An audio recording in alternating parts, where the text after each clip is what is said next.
ఒకటి కాదు, రెండు కాదు, ఏకంగా 6 సార్లు ప్రొద్దుటూరు అసెంబ్లీ నియోజకవర్గానికి ప్రాతినిధ్యం వహిస్తూ ప్రొద్దుటూరు నియోజకవర్గ అభివృద్ధిలో ప్రధాన భూమిక వహిస్తూ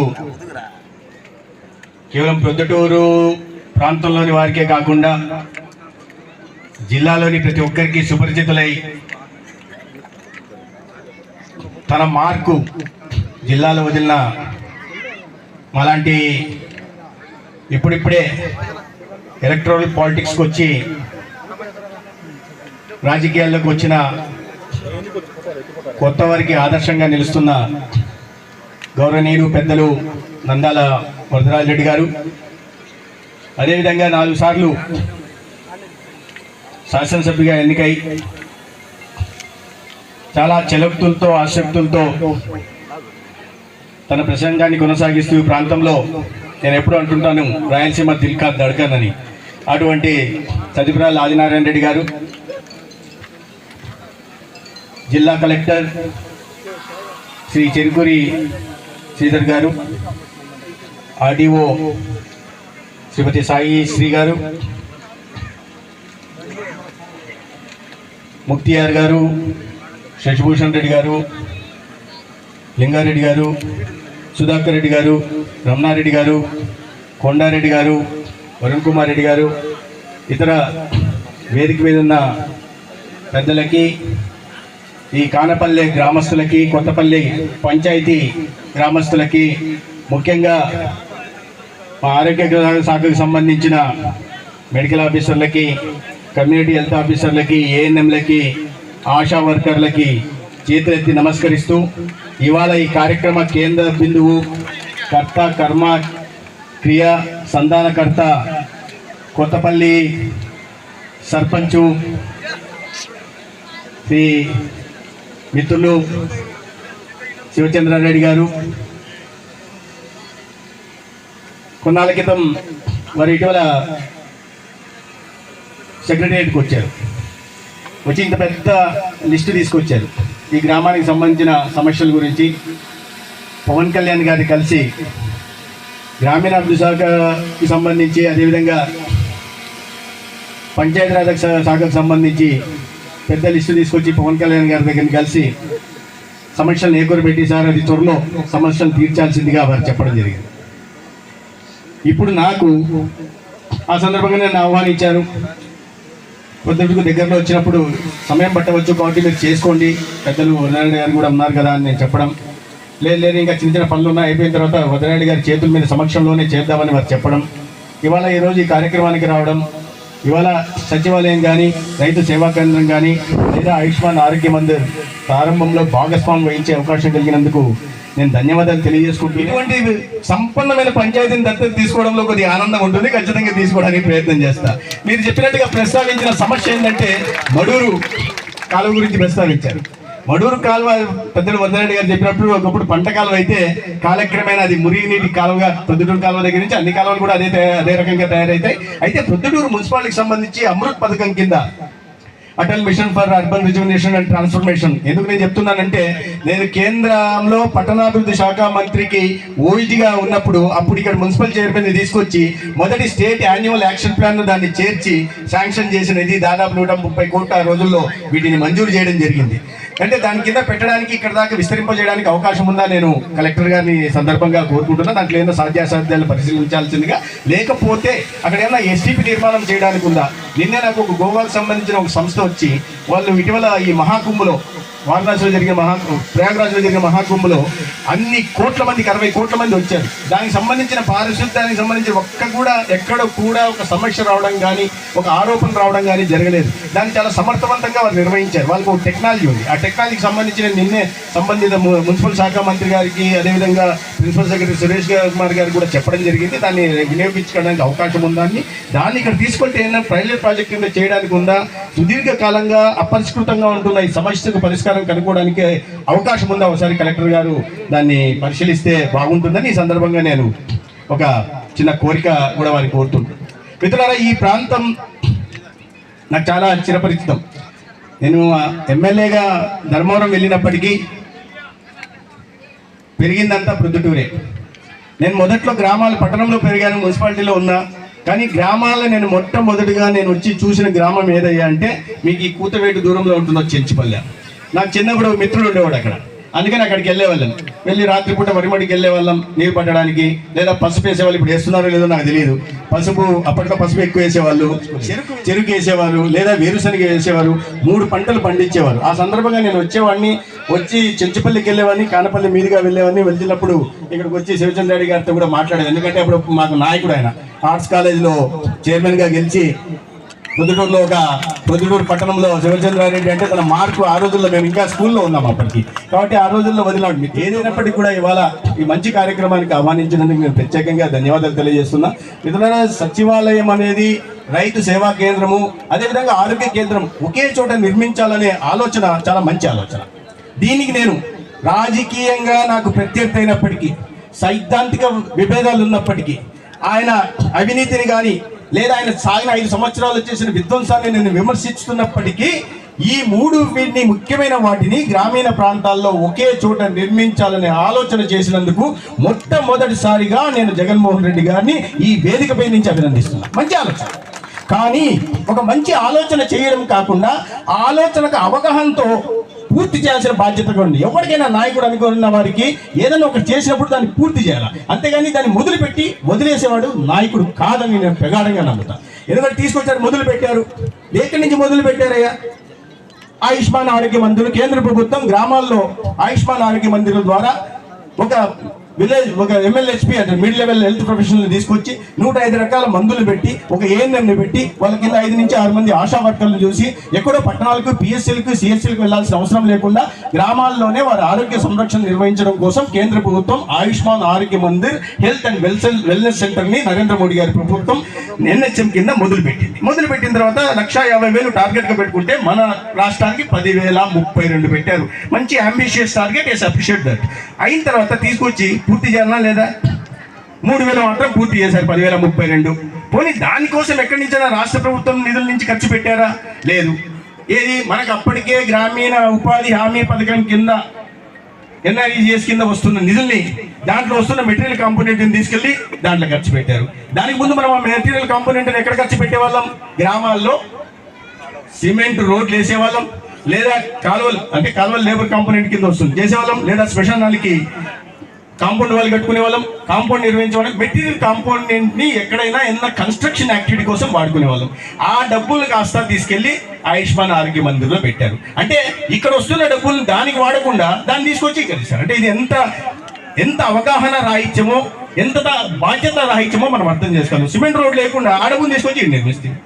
ఆలోచన మంచిదే, కానీ ఆచరణ మాత్రం మంచిది కాదు.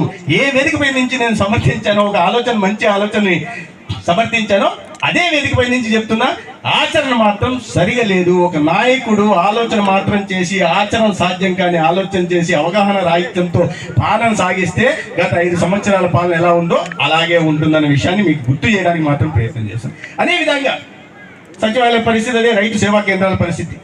5 రైతు సేవా కేంద్రాలు తీసుకోవాలి. కేంద్రం నుంచి ప్రతి నెల 29వ తేదీ కేంద్రంలో ఫర్టిలైజర్ శాఖ ఇక్కడి నుంచి అధికారులను పిలుస్తుంది. అక్కడికి అధికారులను పిలిచి, అయ్యా మీకు 1వ తేదీ నుంచి మీ నెల మొదలవుతుంది, మీకు రబీ సీజన్లో కానీ ఖరీఫ్ సీజన్లో కానీ ఎంత యూరియా అవసరం ఉంటుంది, ఎంత ఫాస్ఫేట్ అవసరం ఉంటుంది అనే విషయాన్ని అడుగుతుంది. అడుగునే విధంగా దానికి అనుగుణంగా సరఫరా చేస్తుంది రాష్ట్రాలకి. తర్వాత ప్రతి మంగళవారం మళ్ళీ వీడియో కాన్ఫరెన్స్ చేసి సంబంధిత అధికారులతో అడగడం జరుగుతుంది. స్టాక్స్ ఉన్నాయా, సరిపోయా, బఫర్ స్టాక్స్ ఉంటే వాడారా లేదా, ఇంకా అడిషనల్ ఎన్నో స్టాక్స్ కావాలని. ఇంతటి శ్రద్ధ తీసుకుని రైతాంగం మీద, వ్యవసాయం మీద కేంద్ర ప్రభుత్వం అత్యంత సబ్సిడీ 2,600 వస్తున్న యూరియా బ్యాగ్ని కేవలం 260 రూపాయలు 80 రూపాయలకు ఇచ్చి అంత పెద్ద భారాన్ని మోస్తూ రైతులకు అందుబాటులో తేవాలని చూస్తే గత 5 సంవత్సరాల్లో యూరియా బ్యాగులు మనకు సరిగా వచ్చే కాదు, ఫాస్ఫేట్ బ్యాగులు వచ్చేది. ఏం చేసుకోవడానికి? ఆ గోడను కొట్టేసి రైతు సేవా కేంద్రం కట్టి రావాల్సిన వాటి రాకుండా, ఇవ్వాల్సిన విత్తనాలు ఇవ్వకుండా, నాసిరక విత్తనాలు ఇచ్చి సరిగ్గా పంటలు పండకుండా, రైతులు నష్టాలకు కూరుకుపోతే దానికి ఫసల్ బీమా యోజన చేయకుండా, ఇన్సూరెన్స్ రాకుండా చేసి రైతుల నోట్లో మొత్తానికి మట్టి కొట్టిన తర్వాత అది నాయకత్వం కాదనేది నా ఉద్దేశం. ఇక్కడి నుంచి రాజకీయ ప్రసంగాలు చేయడానికి మాట్లాడట్లా, కానీ ఏదైనా ఒక ఆలోచన చేసినప్పుడు ఆలోచన సమర్థవంతంగా పూర్తి చేయాల్సిన, ఆచరించాల్సిన బాధ్యత ఒక నాయకుడికి ఉంటుంది. ఆ నాయకుడి మీద విశ్వాసంతోనే ప్రజలు ఎన్నుకుంటారు. ఎన్నుకున్న తర్వాత ఏ విశ్వాసంతో, ఏ నమ్మకంతో ప్రజలు నేను ఆ గద్దెనెక్కించారో దాన్ని బొమ్ము చేయకుండా వాళ్ళ ఆశలకి ఆశయాలకి ఆకాంక్షలకు అనుగుణంగా ఏ నాయకుడైనా నడుచుకోవాల్సిన అవసరం ఉంది. కానీ 5 సంవత్సరాలు నడవాలి. ఇంకా బాధాకర విషయం ఏంటంటే ఒక ముఖ్యమంత్రిగా మనకు తెలుసు, రాజు తలుచుకుంటే దెబ్బల కొలవలేదు. ఒక రాజు తలుచుకుంటే ఏమైనా చేయొచ్చు. రాష్ట్రమంతా చేయడానికి కొద్దిగా ఆర్థిక పరిమితులు ఉండొచ్చు, నేను కాదను. ఎందుకంటే ప్రతి అంతా బాగుందని నేను చెప్పట్ల, ఆర్థిక పరిమితులు ఉంటాయి. కానీ సొంత జిల్లాలకు, సొంత ప్రాంతానికో, సొంత వరుసగా ఎన్నిసార్లు ఎమ్మెల్యేలు గెలిచారు నాకు తెలిసి 1978 నుంచి ఒక నియోజకవర్గానికి అయిపోతే 1989 నుంచి ఈ జిల్లాలో కడప పార్లమెంటు ఒకే కుటుంబం చేతిలో ఉంది. కాదా? అవునా కాదా? కానీ మరి ఇన్ని సంవత్సరాలు సుదీర్ఘకాలం పాటు పార్లమెంటులో సభ్యులుగా ఉండి, మంత్రులుగా ఉండి, ముఖ్యమంత్రులుగా ఉండి, పెద్ద చిన్న అందరు ముఖ్యమంత్రులుగా ఉండి ఈ రాష్ట్రంలో చిన్న చిన్న విషయాలు కూతవేటు దూరంలో ఉన్న, ప్రొద్దుటూరు దూరంలో ఉంటున్న ఇక్కడ మడూరు కాలువ మురిగి కాలువగా మారిపోతుంటే చూస్తూ చోద్యం చూస్తూ కూర్చున్న నాయకత్వం ఏం నాయకత్వం? ఇటువంటి పరిస్థితులు దాపురించాయి. నేనేదో మాట్లాడితే ఏదో బీజేపీకి సంబంధించిన మంత్రి కదా ఇవాళ కూటమిలో ఉన్నాడు మాట్లాడుతున్నాడు అంటారు. కానీ నేను అంటున్నది ఏంటంటే ఇది ఏ రకంగా ఇది మురికి కాలువగా అయిందో అదే విధంగా ఈ రాష్ట్రంలో మొత్తం మున్సిపాలిటీలో 85 లక్షల మెట్రిక్ టన్నుల చెత్త కూరుకుపోయింది. పట్టించుకోలే, చెత్త తీయాలని చూసుకోలే, సివరేజ్ తీయాలా, గార్బేజ్ క్లియర్ చేయాలని ఆలోచన రాలే, కాలువలో తీయాలని చూడలే. సరే మీరు పెండింగ్ ప్రాజెక్టులు పక్కన వదిలేయండి. గండికోట నుంచి పిల్ల కాలువలు తవ్వాలా, గండికోట నుంచి నీళ్ళు వచ్చిన తర్వాత పిల్ల కాలువలు తవ్వకపోతే, మాన్సూన్కు ముందు తవ్వకపోతే నీళ్ళు ఎట్లా వస్తాయి? అన్నమయ్య కొట్టకపోతే 3 ఏళ్ళు అయింది, గతి ఇది లేదు. కానీ నేను దాని గురించి కూడా పోవట్లే. కానీ ఇంత కొద్ది బాధ్యత మాన్సూన్ వస్తున్నప్పుడు చూడాల్సిన బాధ్యత, ఆలోచించాల్సిన బాధ్యత నాయకత్వం అనుకుంటారు. ఇంత సుదీర్ఘకాలం పాటు అధికారంలో ఉన్నప్పుడు ఆ అధికారాన్ని ఉపయోగించుకొని ముందు ఇంటిని సంస్కరించుకోవాలి. ఇంటిని సంస్కరించుకున్న తర్వాత ఇళ్ళు అంటే వారికి సంబంధించిన వరకు జిల్లా అంటే పార్లమెంటు, వీటి గురించి ఆలోచించాల్సింది అనేక విషయాల్లో. అదేవిధంగా ఇంకా ఈ కడప బెంగళూరు రైల్వే లైన్ కానీ స్టీల్ ప్లాంట్ 4 సార్లు భూమి పూజ చేశారు. చెయ్యాలి చెల్లికి మళ్ళీ పెళ్ళి అన్నట్టు 2019 ఒకసారి భూమి పూజ చేశారు. అరే మంచిది వచ్చేస్తాను స్టీల్ ప్లాంట్ అనుకున్నాను నేను. మళ్ళీ 2021 మళ్ళీ వచ్చి బర్త్డే సెలబ్రేషన్ చేసుకోవడం, మళ్ళీ భూమి పూజ చేయడం. అరే వచ్చేసింది రా అనుకున్నారు, రాలే. మళ్ళీ 3వసారి మళ్ళీ వచ్చి ఎన్నికల ముందు మళ్ళీ భూమి పూజ చేశారు, మళ్ళీ రాలే. అంటే చేసిన దానికి మళ్ళీ భూమి పూజ చేయడం తప్ప దాన్ని పూర్తి చేయడం మీద, ఏదైనా సరే పూర్తి చేయడం మీద ఆలోచన. ఇప్పుడు అదే ఆయుష్మాన్ ఆరోగ్య మందిర్కి ఇవాళ రాష్ట్రంలో ప్రభుత్వం మారింది. ఒక అభివృద్ధి ప్రదాత కేంద్రంలో నరేంద్ర మోడీ గారు ప్రధానమంత్రిగా ఉన్నారు. ఒక దార్శనిక నాయకుడు ఇవాళ చంద్రబాబు నాయుడు గారి రూపంలో ముఖ్యమంత్రిగా ఉన్నారు. ఏదైనా సరే ఒక మంచి సమాజానికి చేసి చూపించాలనుకుంటున్న ఉద్దేశంతో పనిచేసే ఉప ముఖ్యమంత్రి పవన్ కళ్యాణ్ గారు ఉండడం వల్ల ఇవాళ ఏదైతే ఈ ఆయుష్మాన్ ఆరోగ్య మందిర్ను పేరు విలేజ్ హెల్త్ క్లినిక్లను పెట్టుకున్నాడు, తండ్రి పేరు పెట్టుకున్నాడు, తప్పులేదు, పెట్టుకోవచ్చు, నేను దాన్ని కూడా కాదనట్లా. కానీ ఆ పేరు మీద ఉన్న శ్రద్ధ, ఆ పేరు పెట్టుకోవడం మీద ఉన్న శ్రద్ధ పూర్తి చేయాలనే ఉద్దేశం మీద ఉండి ఉండాలి. అది లోపించింది. అయితే ఇవాళ కూటమి ప్రభుత్వం వచ్చిన తర్వాత నేను మొన్న ఇటీవల వెళ్ళి కేంద్ర ఆరోగ్య శాఖ మంత్రిని అడిగిన తర్వాత 15th ఫైనాన్స్ కమిషన్ కింద ఒక 1500 విలేజ్ హెల్త్ క్లినిక్ అంటే ఈ ఆయుష్మాన్ ఆరోగ్య మందిర్లకి, అదే విధంగా prime minister Ayushman Bharat health infrastructure machine కింద పిఎం అభిమ్ అంటారు, వాటి కింద 1760 ఈ విలేజ్ హెల్త్ క్లినిక్ నిర్మాణానికి కేంద్రం మొత్తం కలిపి 3260 విలేజ్ హెల్త్ క్లినిక్ నిధులు మంజూరు చేయడానికి సిద్ధమైంది. రాబోయే రోజుల్లో ఎక్కడైతే పనులు ఆగిపోయి ఉన్నాయో, ఎక్కడైతే పనులు పూర్తి కాలేదో ప్రతి గ్రామంలోనూ ఆయుష్మాన్ ఆరోగ్య మందిర్ని నిర్మించి ప్రజల ఆరోగ్య సంరక్షణ చేపట్టే బాధ్యత కూటమి ప్రభుత్వం చేస్తుంది. దాంట్లో సైనికులుగా మా ఆశా వర్కర్లు, మా ఏఎన్ఎంలు పనిచేస్తారు. ఎక్కడ ఖాళీలు పెట్టాం.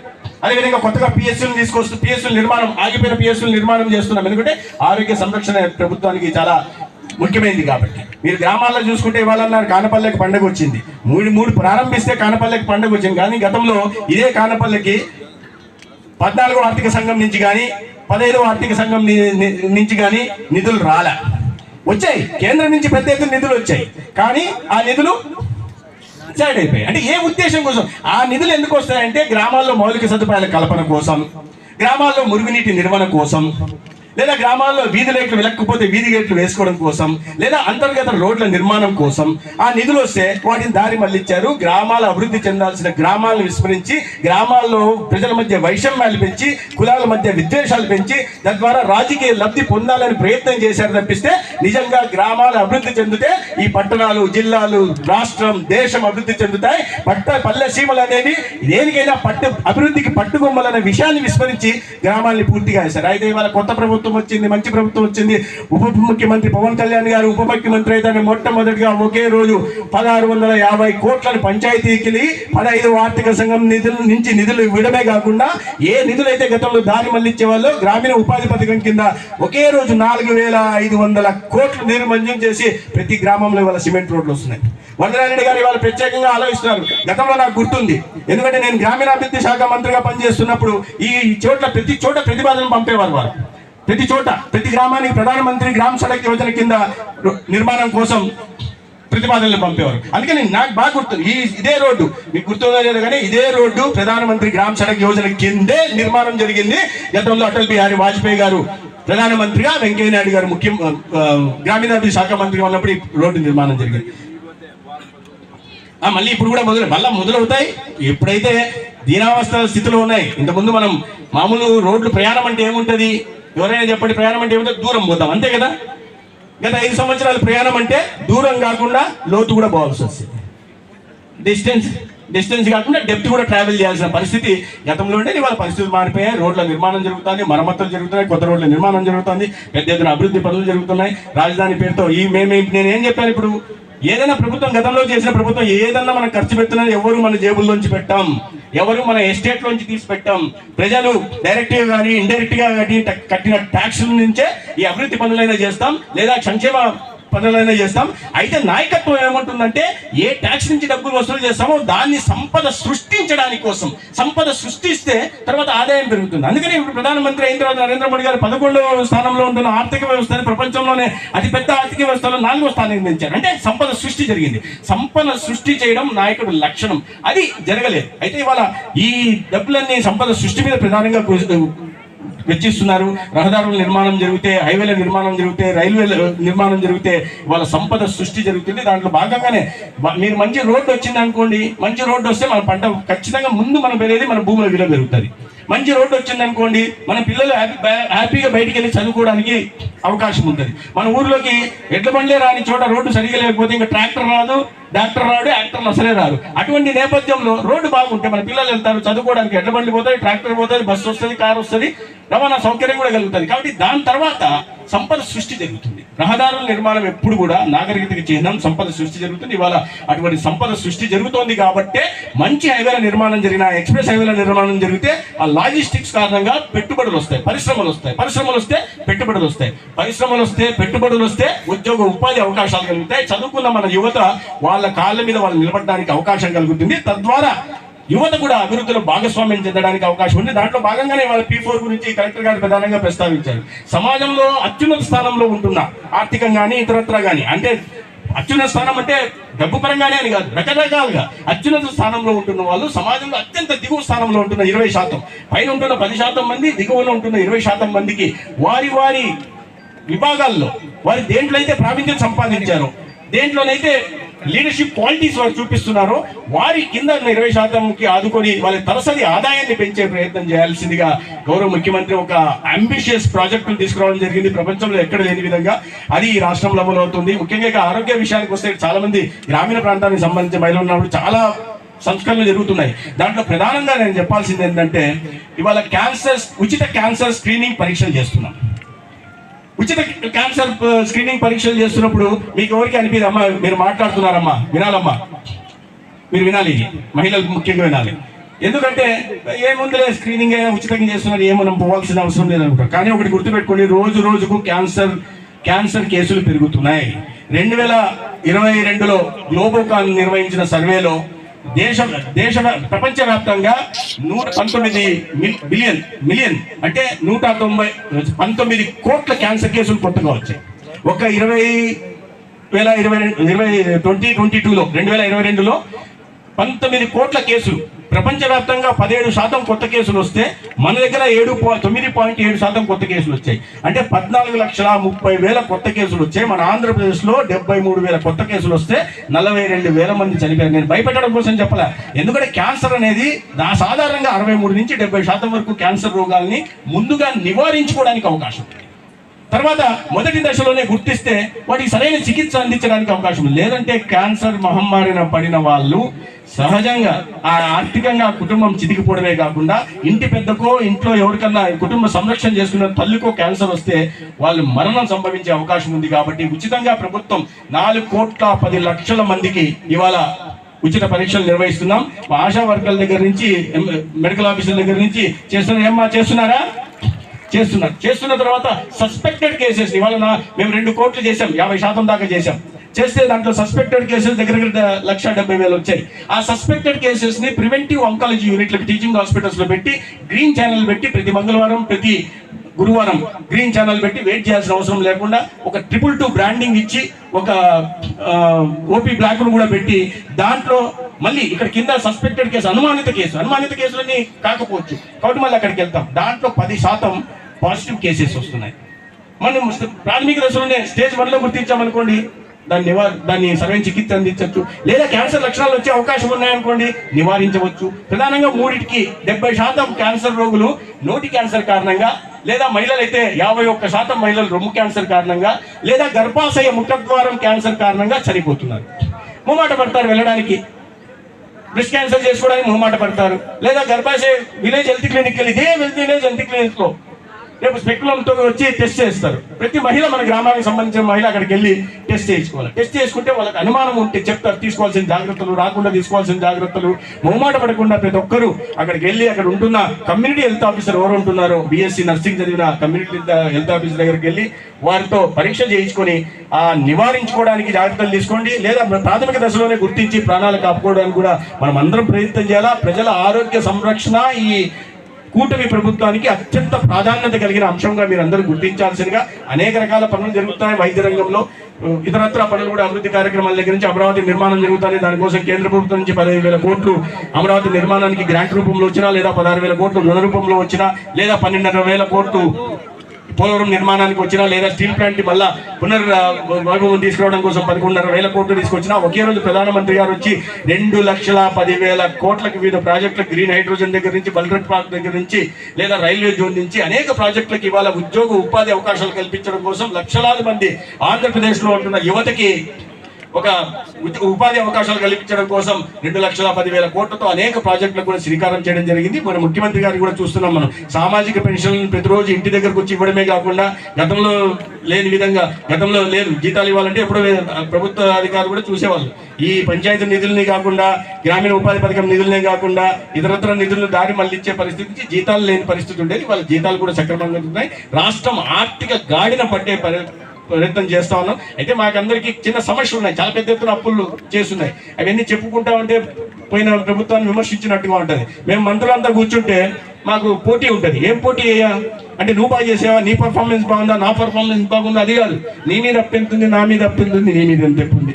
ఆరోగ్య శాఖ మీద ఎంత ఉంది అప్పు అంటే 6,500 కోట్లు. అంటే పక్కన ఉన్న నాదేళ్ల మనోహర్ గారు వచ్చి, ఓ సంతేనా, నేను రైతులు గతంలో చెల్లించాల్సినవి ఎన్ని కలిపి నా దగ్గర 18,000 కోట్ల అప్పు ఉంది నా మంత్రిత్వ శాఖ మీద అంటే, పక్కన నీటిపారుదల శాఖ మంత్రి వచ్చి, ఏంటి మీ ఇద్దరు ఏం మాట్లాడుతున్నారు, నా దగ్గర 19,500 కోట్ల అప్పు ఉందని ఆయన అంటారు. ఇంకొక ఆయన వచ్చి 30,000 కోట్లు అని. మొత్తానికి విద్యుత్ శాఖ మంత్రి వచ్చి గొట్టిపాటి రవికుమార్ గారు, మీరందరూ కలిపి కూడా నా అంత అప్పు లేదయ్యా మీకు అన్నాడు. ఎంత అన్నాం, 1,20,000 కోట్లు అయ్యా అన్నాడు. 1,20,000 కోట్లు అది అప్పు ఉంది. సరే, ఇంకొక ఆయన మౌనంగా ఉన్నాడు, నువ్వేం చెప్పట్లేదు అన్నాం. ఆయన రెవెన్యూ శాఖ మంత్రి. నా మీద కూడా, నీకేముంది రెవెన్యూ రావడమే కదా, నీకేముంటుంది, లేదు మీకు ఉండదు లేని మంత్రి గారు అన్నాం. లేదు మీరు పొరపాటు పడుతున్నారు, మీకు తెలియని విషయం ఒకటి ఉంది. నా మంత్రిత్వ శాఖలో అంటే గతంలో పంచభూతాలని దోచుకున్నారు, నింగి నేల నీరు నిప్పు గాలి ధూళి దేన్ని వదలలేదు.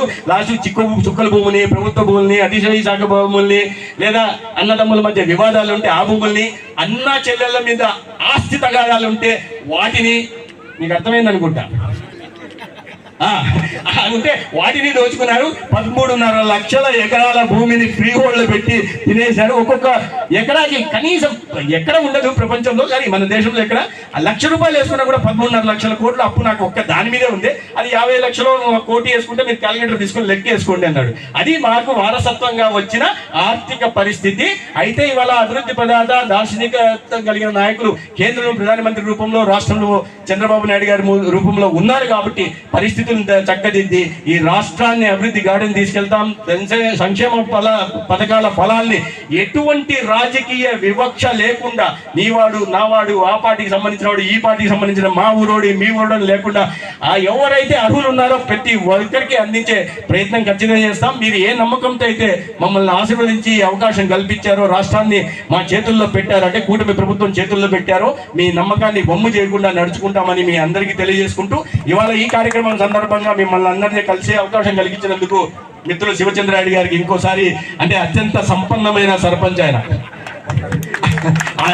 సర్పంచ్లో ఆయన ఒకరు. సరే, ఆయనకు కూడా మళ్ళీ ధన్యవాదాలు తెలియజేసుకుంటూ సెలవు తీసుకుంటాను. ఎందుకంటే నేను ప్రాతినిధ్యం వహించే నియోజకవర్గం ధర్మవరం చాలా అత్యంత వెనుకబడిన, కాలువలు లేవు, కేసీ కెనాల్ లేదు, లేదా ఒకటి ఉంది అక్కడ చిత్రావతి నది పోతుంది, పెన్నా నది లేదు. చిత్రావతి ఉంటాయి కానీ దానికి ఎప్పుడు నీళ్లు రావు, లేదా మాకు హెచ్ఎల్సీ ఉంటుంది తుంగభద్ర నుంచి రావాలా, దానికి ఎప్పుడు నీళ్లు రావు. ఈసారి మా ప్రభుత్వం వచ్చిన తర్వాత ఒక టీఎంసీ నా నియోజకవర్గం దగ్గరికి నీళ్లు వచ్చాయి, అది వేరే విషయం. కానీ లేకపోతే పిఏబిఆర్ ఉంది, పెన్నాపురం బ్రాంచ్ రిజర్వాయర్, దానికి నీళ్లు రావడమే తప్పిస్తే అది ఎప్పుడు వస్తే తీసుకోవడం, లేకుంటే లేదు. అటువంటి అత్యంత వెనుకబడిన నియోజకవర్గానికి నేను ప్రాతినిధ్యం వహిస్తున్నా. అయితే ప్రజలు కూడా నా మీద నమ్మకంతో నన్ను అక్కడ ఆశీర్వదించారు. వారి ఆశీర్వాదానికి వారు రుణం తీర్చుకునే ప్రయత్నం చేస్తున్నారు. అయితే పుట్టిన ఊరు కాబట్టి ప్రొద్దుటూరులో కూడా నాకు బాధ్యత, నేను గతంలో వదిలాడి గారికి కూడా చెప్పాను, సార్ నాకు కూడా బాధ్యత ఉంది సార్, ఏదన్నా పనులు ఉంటే ప్రొద్దుటూరు గురించి నేను మీ వెంట వస్తాను సార్, పోయి మంత్రులు ఎంతలు ఏమన్నా అడుగుదాం, అధికారులను అడుగుదామని. వారు కూడా ఎప్పుడు ఈ వయసులో మా అందరిలోకి యాక్టివ్ ఉంటారు. అందరిలోకి మన ఎమ్మెల్యేలకి పోటీలు పెడితే అన్నింటిలో పాల్గొంటున్నారు. లాస్ట్ చివరికి వచ్చి ఆ షార్ట్ పుట్ వేస్తారు, దాంట్లో కూడా పాల్గొన్నారు. అంటే ఆయన ఆ వయసులో కూడా మానసికంగా, శారీరకంగా ఎంత ఆరోగ్యవంతంగా ఉన్నారో చూడాలి. దాన్ని స్ఫూర్తిదాయకంగా మనం అందరం తీసుకోవాలి. మరొకసారి మీ అందరినీ కలిసినందుకు సంతోషంగా ఉంది. ధన్యవాదాలు తెలుసుకుంటూ సెలవు తీసుకుంటాను.